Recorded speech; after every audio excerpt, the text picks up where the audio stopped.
This is the guy who comes up with the titles and catchphrases for our times. Good old boy, radical chic, me decade, the right stuff. If the zeitgeist has an author, it's Tom Wolfe. He's a dandy in a white suit whose recent novel would make a libertine blush. I thought that your use of anatomy in the sex scenes was pretty good. Yeah, I was rather proud of that. Wolfe's I Am Charlotte Simmons is the story of a naive straight-A virgin who lands a spot in her academic utopia, an elite fictional university where academics, it turns out, are a mere footnote to partying and promiscuity. It all gets down to egotism. And Charlotte is a very egotistical young lady. She may be pure, she may be unsophisticated, but she's highly ambitious. She wants to be a star. And so she assumes that it's the life of the mind she's looking for. But then she gets to college and she realizes that this life of the mind doesn't give you any stardom, at least not at first. But she finds out that what does make a young woman a star is having a cool boyfriend. And if the cool boyfriend also happens to be a famous athlete, for example, that's all the better. Can Charlotte resist temptation, or is corruption the inevitable reality to which each of us succumbs? President Bush found Charlotte provocative and was said to be recommending it to friends. Wolfe spent months researching Charlotte at universities across the country. Did you have to go in disguise? I mean, did you not wear a No, white suit? I wasn't going to fit in no matter what. So I would dress like this, but with a navy jacket. I mean, the whole white rig is showboating, I figured, and that wouldn't go over. Why does a guy of a certain age want to find out what college life is like? I'm glad you put it delicately. Let's see. When I was 70 when I first started. I'm 75 now. I was 70 when I first started work on this. And a lot of people thought I was nuts. Said, you're not going to get close to anybody. But it didn't bother me all that much, because I've covered so many things where I didn't fit in. 3, 2, 1, 0, liftoff. He didn't fit in with the Mercury 7 astronauts of The Right Stuff, nor with the Wall Street traders in The Bonfire of the Vanities, or in the electric Kool-Aid acid test. He, a drug-free, teetotaling 30-something, writing about acid-tripping hippie Ken Kesey and his merry pranksters. And he was the lone conservative among the wealthy liberals of radical chic. As I read your books, every time I read your books, I can't help but say, my God, it's just there are specific things that you see that I guess most other folks don't see. Well, I have to switch on a switch in my, consciously, in my brain to do that, because when I wrote The Bonfire of the Vanities, I decided to have a party scene, a big social party scene. And I'd been to a number of parties like that, so I figured I don't have to do any work. I'll just recall what these things were like. And only to discover that I didn't know anything distinctive about them at all. So the next time I was invited to such a thing, I just shut up and just listened and looked. In the film version of The Bonfire of the Vanities, you get a sense of what Tom Wolfe sees. He followed her. Through the room, past the grinning faces full of boiling teeth, past the conversational bouquets, past the impeccably emaciated ladies of society, the social X-ray women. Christ, was this the world he lived in? And in this world, there is a constant theme. In your vision of our American life, is it really just about status? It's not just about status. It's mainly about status.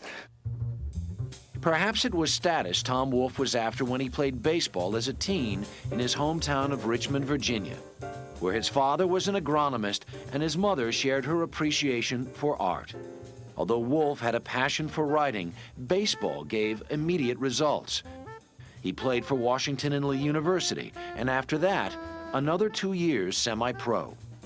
If I really analyze it, the main thing was to be a star.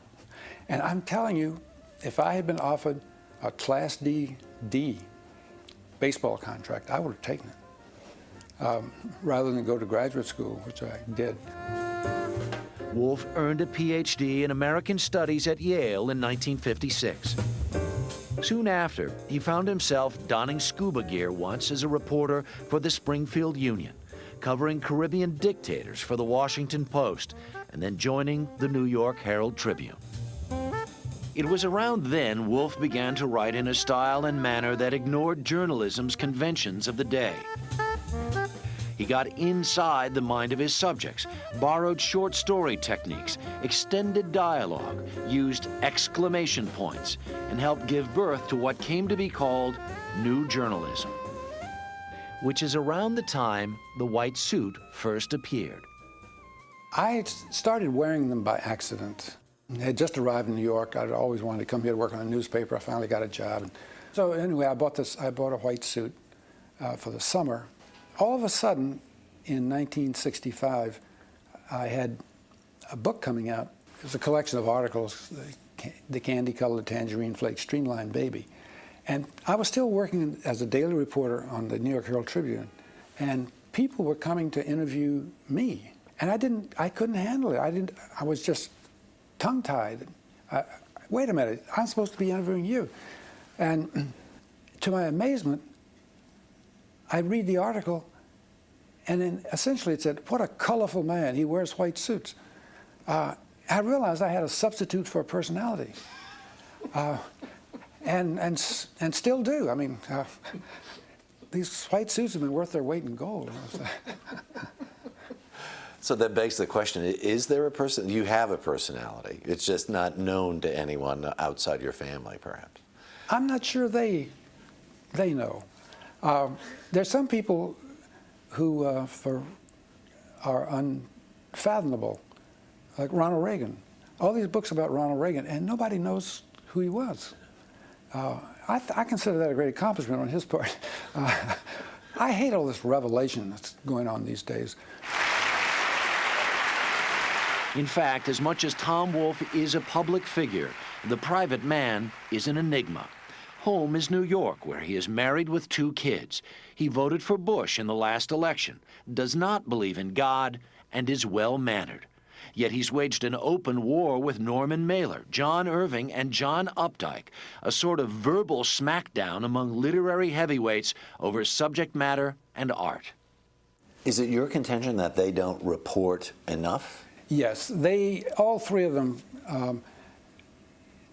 now write what can only be described as fairy tales. And how'd you find it? If you're going to sling arrows, then it's not a bad idea to wear a little armor. Gleefully, we tagged along on a visit to Tom Wolfe's tailor of 27 years, Vincent Nicolosi. And don't miss out on the Big Apple buttons. It stands for New York. It's the Big Apple. I mean, look at the stitching here, right? That's gorgeous. Yeah, no, it's great right? stuff. One would think owning around 3 dozen white suits would make Tom Wolfe colorful enough. But What are you crazy about right now? My car. So hop in and we'll... Okay.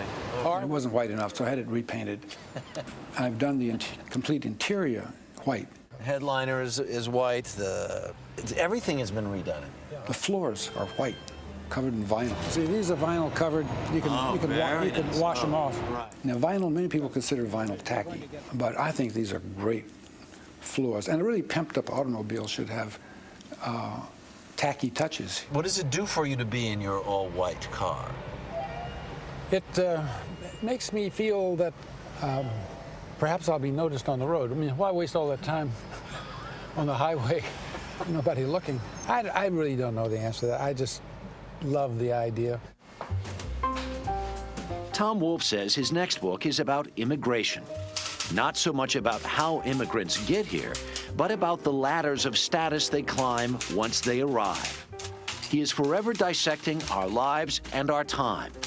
As for Tom Wolfe, the novel, So we're still waiting for that novel from you that's about you. Well, if it's going to be boring, I'm not going to write it. Hard to believe the man wouldn't have a story to tell.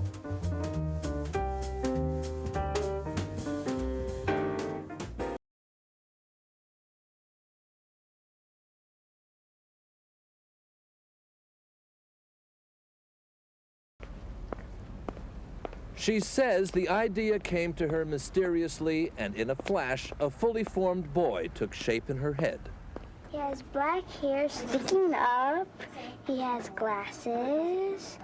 He has a lightning scar right there. He has green eyes, I think, maybe hazel. She says there's more to our world than meets the eye, and children of all ages agree. They'd be mouthing the words and chorusing, oh, Hogwarts, Gryffindor. It's almost like knights in shining armor. The imagination is just sparked by these books.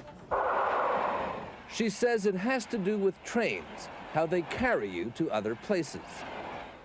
And I suddenly thought, wizard school. And I got so excited about the idea, I really did. But I didn't have a working pen on me, so I just had to sit there for 4 hours and think. And loads of the characters that appear in the books came to me during that train journey. She is J.K. Rowling, Jo to her friends, and her Harry Potter series of children's books, also read by parents, fly off the shelves as fast as she can write them. But to appreciate them, readers of whatever age have to take a journey of their own. And that journey begins here at London's King's Cross Station, where Harry is to leave on his journey for the Hogwarts School for Wizards.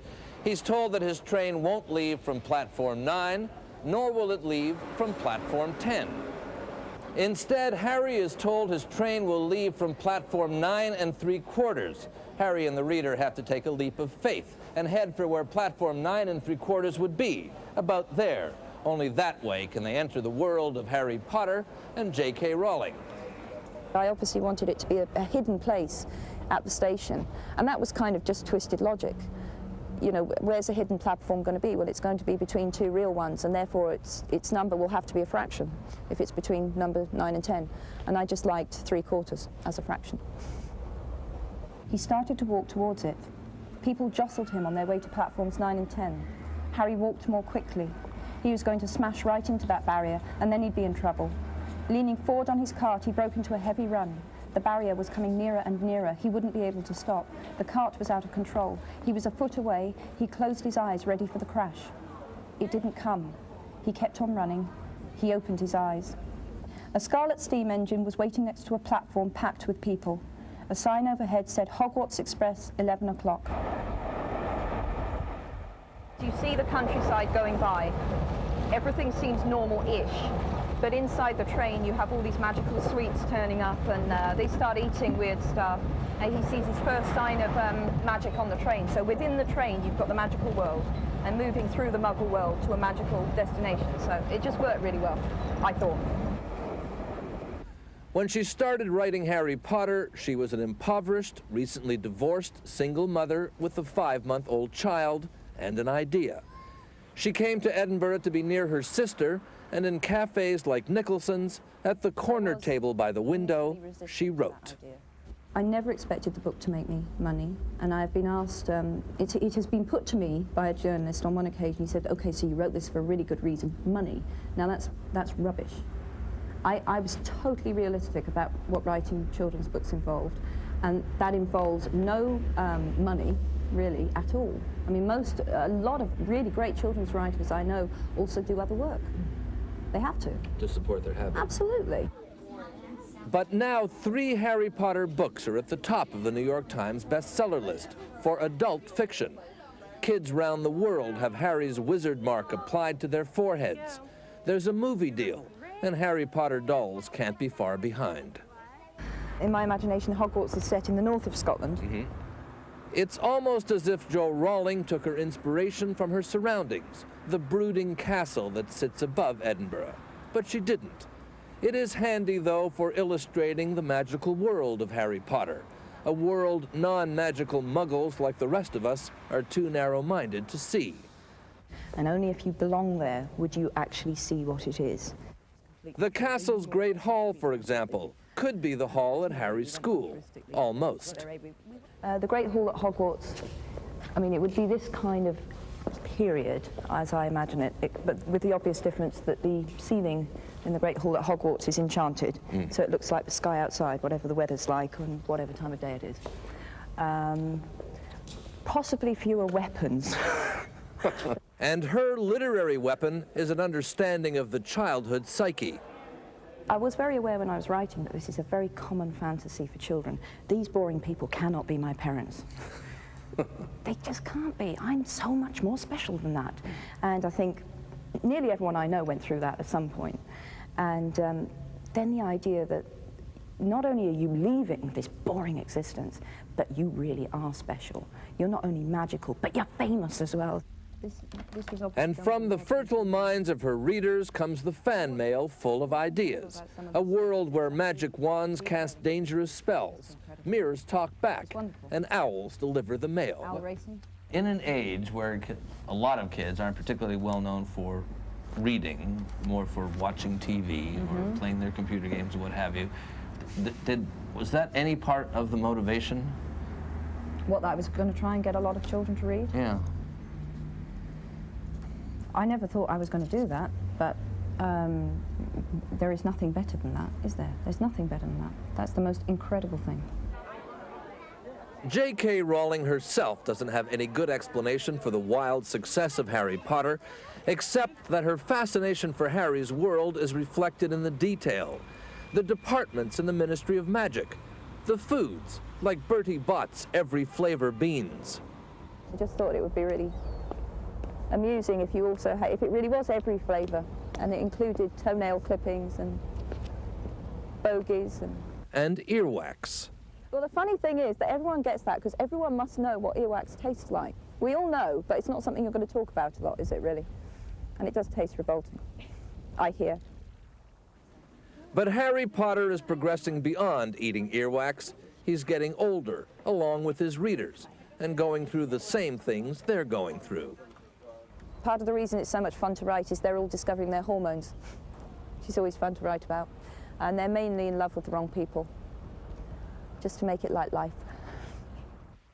And as the characters age, the plot line becomes more mature as well. Harry Potter becomes Murder, She Wrote in the next installment, and everyone's afraid a favorite supporting character, perhaps Ron or the annoying Hermione, will be killed off. Is there a progression here that the stories get darker? Darker? Yeah, they do. Which I don't think anyone who's read the first 3 books will be aware that certain things are now likely to happen, and that if they happen, life's not going to get too good. So yeah, they are getting darker, definitely, and people are going to die. And when I tell children that, they always say, "Don't kill Ron."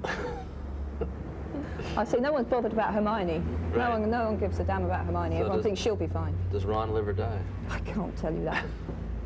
Outrageous question. In a way, Jo Rowling's journey has been no less magical than Harry Potter's. She says there will be 7 books in the series and that she's already written the final chapter. But to find out how it all ends, we'll all have to take Harry's magical journey to the end of the line.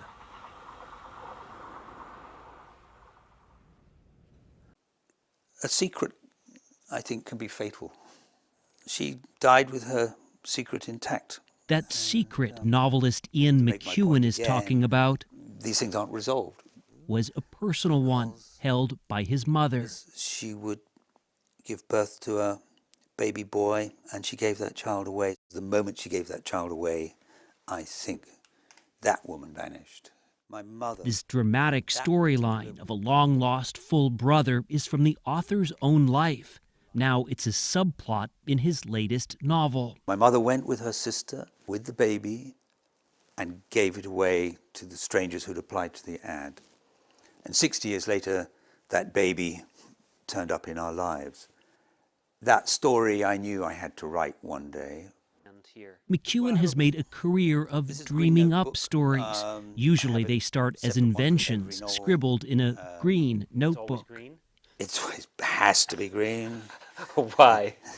Every rationalist has a soft spot. Has to be black pen, has to be black ink. I'd never write in here in blue.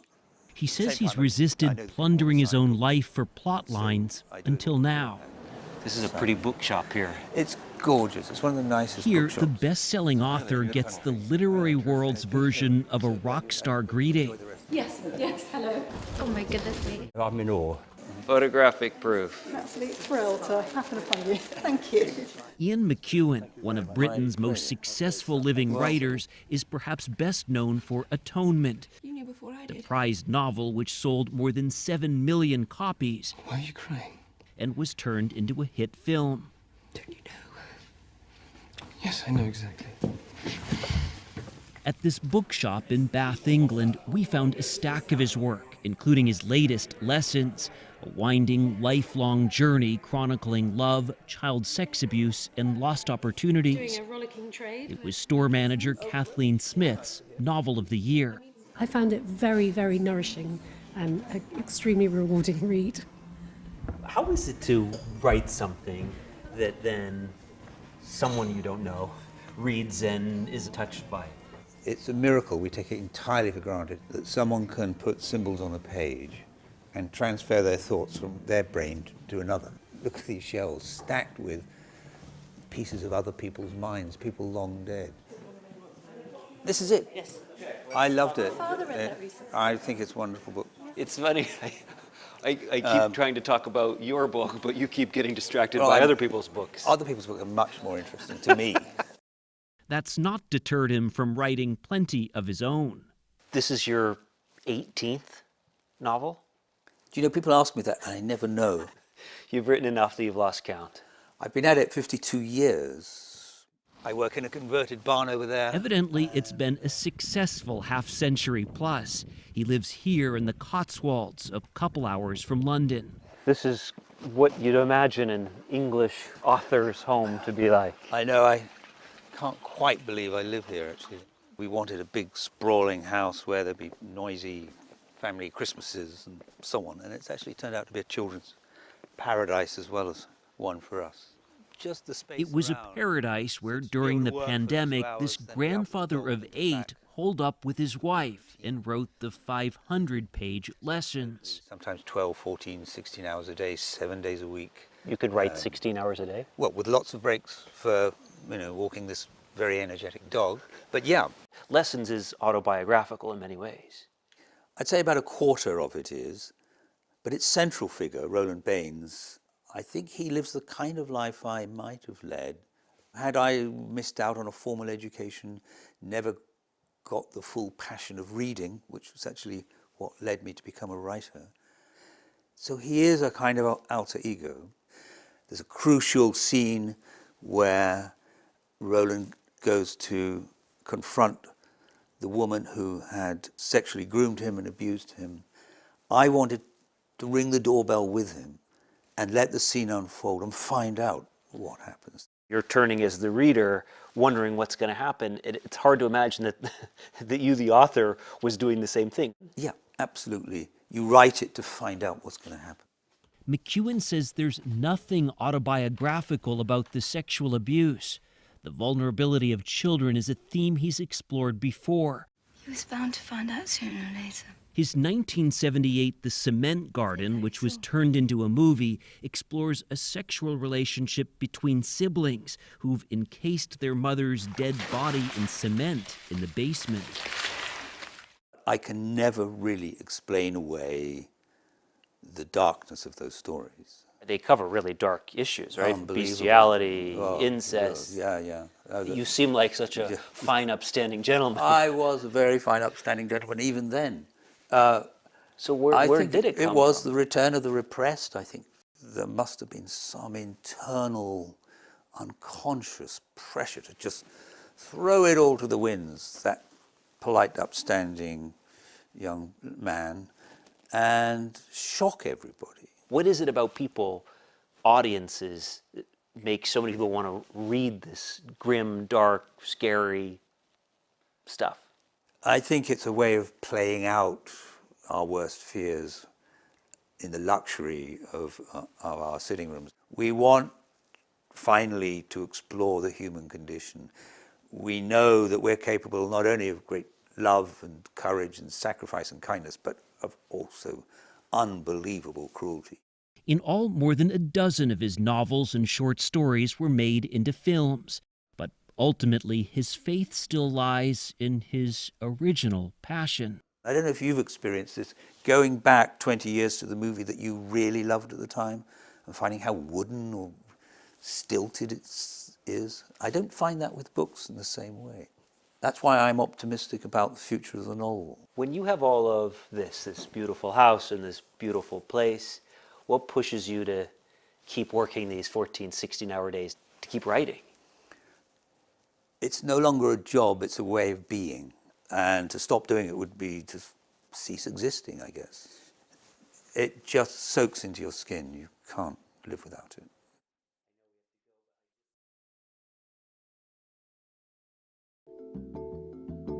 Toni Morrison is our guest today on Radio Times.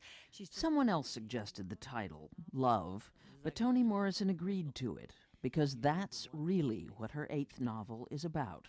Love in all its permutations. Because there was a lot of danger, I think, a little risk Yeah. in using a word that empty in a way and that cliched. But the name Toni Morrison on the cover guaranteed this would be anything but a greeting card of a book. Yeah, it became exactly what I wanted the novel to do, is to recast that word, reshape it, and give it back its meaning, its original meaning, or complicate its meaning. On the talk show circuit, reading in her velvety voice, she introduces her main character, Bill Cozy. Who would have thought that in the teeth of the Depression, colored people would want to play? Or if they did, how could they pay for it? Mr. Cozy, that's who. In the days before desegregation, Bill Cozy, we're told, owned the finest resort in the country for African Americans, a haven for the black bourgeoisie that had quietly developed in the United States. But they kept low. No bragging, no sass, just curry and keep close relationships with the whites who mattered. Whenever Toni Morrison has a new novel, her readings fill halls. Lines at her signings are often hours long. Fans of her other dark, often heartbreaking books about the black experience in America can't wait for more. It was great to hear you read. Love went on the bestseller list as soon as it was published. It explores the losses that went with the gains brought about by the civil rights era, the disintegration of the world Bill Cozy and his resort represented. Those places, by and large, collapsed for political reasons and economic reasons, and mostly because African Americans didn't have to go there anymore. They weren't limited. So I wanted to have that as the background, and then to show the people in that family and how that movement of pre, during, and post-civil rights affected them in their personal relationships with each other.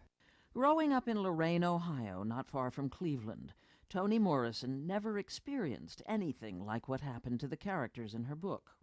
She was born Chloe Wofford. Toni came from her middle name, Anthony. Morrison from her ex-husband. Until she went away to college at Howard University, she had always lived surrounded by whites. Most of my writing about the black topic, the black family, the black community, is part of my life, but a lot of it was inquiry.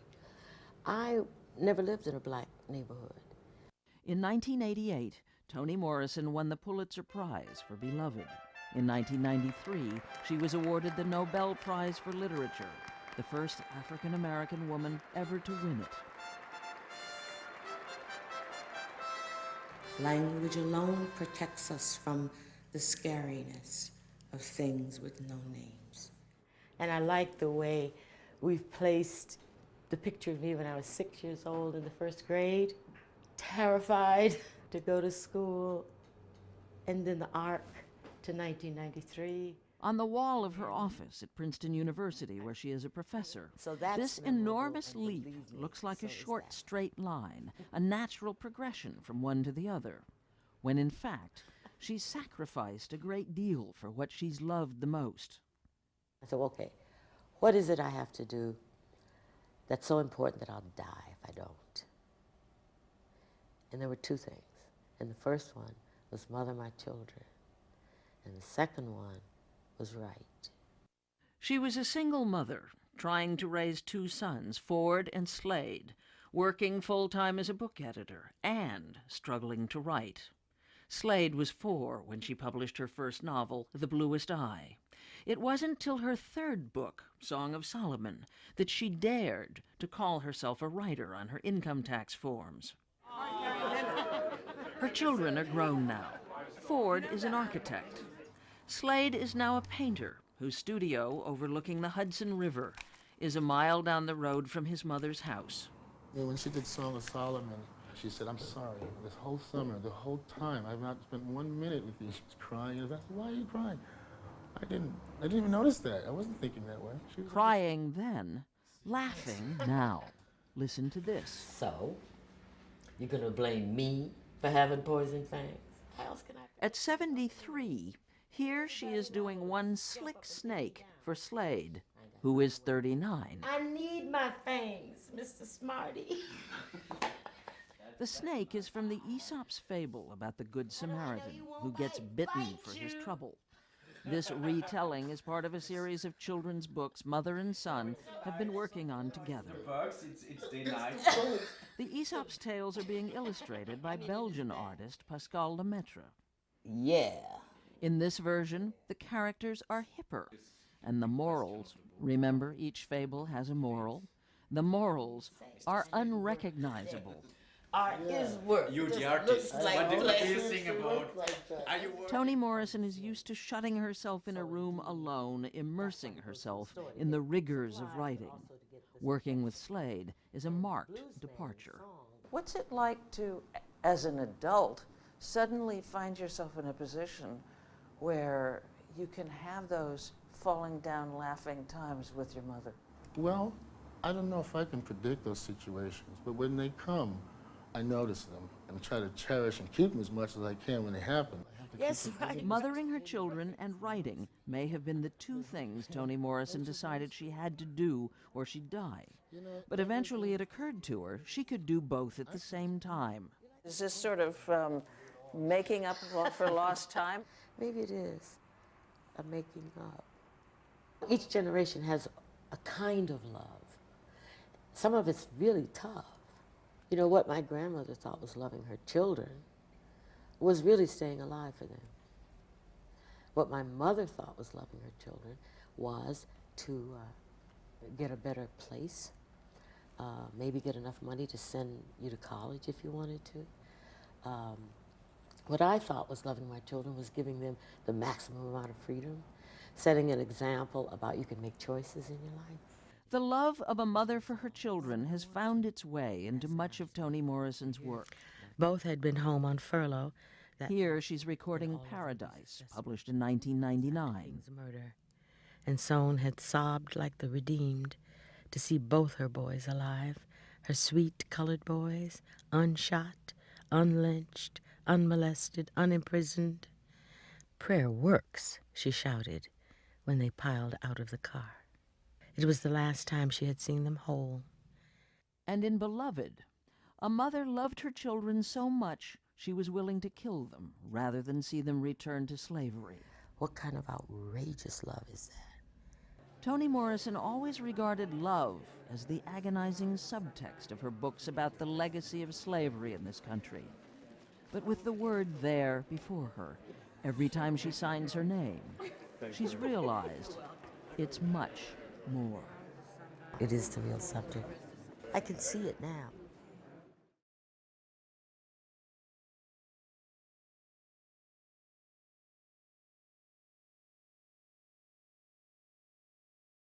Why do you think of yourself as a 19th century writer? Well, because those novels have always represented the model of the form for me. I loathed Hemingway. I thought Faulkner was excessive. Fitzgerald was okay, but lazy at times.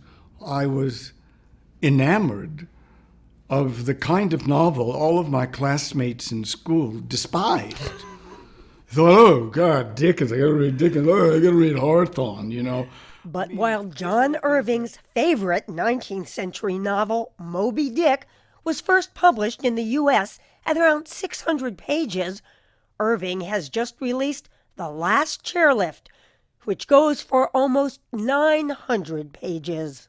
I know, if only it had been 3 novels, I could have been paid 3 times as much. If you write a novel that encompasses a whole lifetime, well, it's hard for that to be a short novel. Irving has written 15 novels, including some blockbusters. His latest, published by Simon & Schuster, part of Paramount Global, our parent company, revisits some of his recurring themes. A mysterious mother, an unknown biological father. This is not a new premise for many of my readers. I was warned against asking you if your books are autobiographical, yet that is what happened to you. You were not raised by your own birth father. I try to have a little fun with my autobiography, and I often begin a novel in those very familiar scenes, and then I utterly change what happens. So what do you like about living in Toronto? I like being back in the city again. Now 80, John Irving holds joint U.S.-Canadian citizenship and lives here with his Canadian-born wife, literary agent Janet Turnbull Irving. But he grew up in Exeter, New Hampshire, and like the narrator of his new book, attended the prestigious Phillips Exeter Academy, where his stepfather taught. As with many of the characters in his novels, wrestling and writing were John Irving's early passions. You don't get to choose your obsessions. Your obsessions choose you. Irving worked as a teacher and wrestling coach while writing 3 little-noticed novels.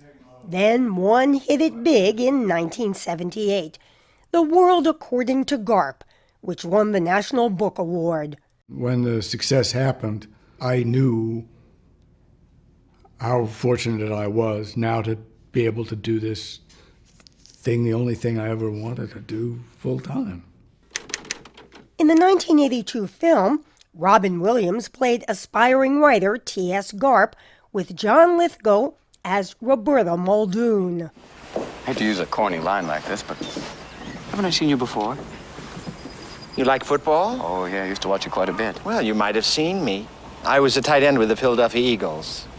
Number 90, Robert Muldoon. And there is one person who truly appreciates how revolutionary it was for Irving to create a trans character so many decades ago. It's such a blessing to be able to have that kind of relationship with my dad, to know that he was writing about trans people in 1978. And you were born in? 1991. Yeah. John Irving's daughter, Eva Everett Irving, actor, filmmaker, and writer, grew up as the youngest of Irving's 3 sons. She came out as trans in 2015. When I came out, I just knew that you were going to be accepting.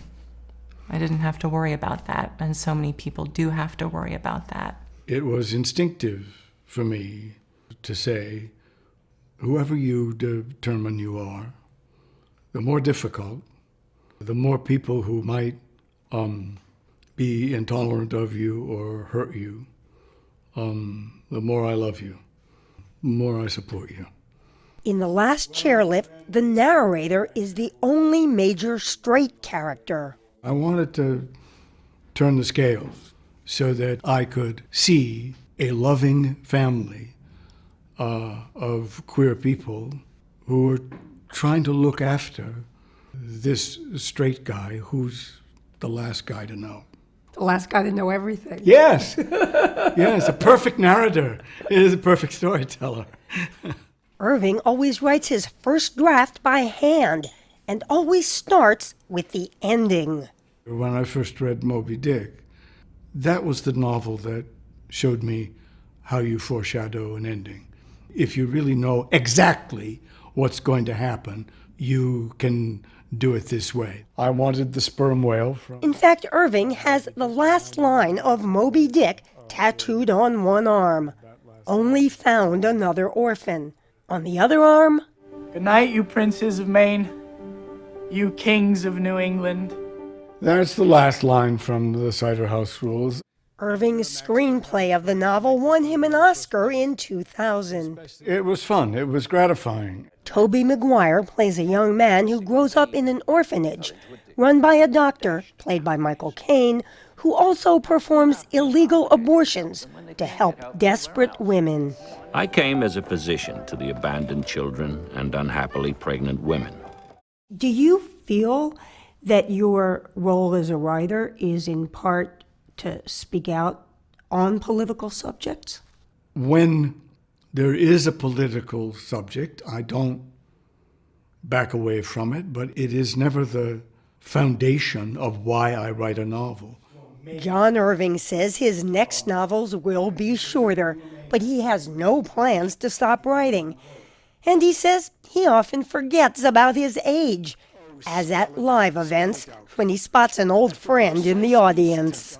Here I am, an 80-year-old croc sitting on stage, and I look at him and I said, oh my God, he's gotten older. It doesn't even occur to me that person's probably looking at me and thinking, oh, Jesus, John doesn't look very good, you know.